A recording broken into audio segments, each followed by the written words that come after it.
bago matikman ito, mga kadet. Jin Ramel Spicy Noodles. Yan. So, ito yung natira yung Jin Ramel Spicy Noodles. Tatlo to eh. Yung dalawa na luto, ito na isa na natira. So, ubos ang sabay, ito na lang natira. Kaya magluto na lang ako ng isa. Let's go.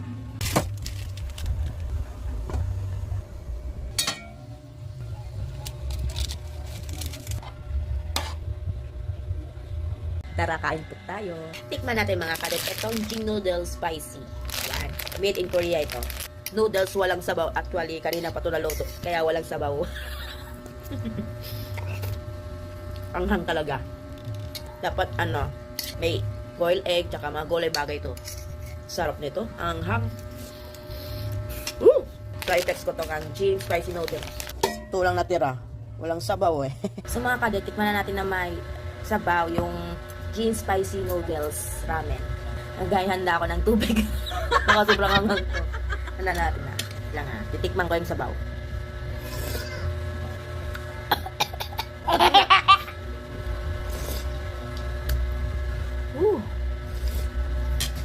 Anghang.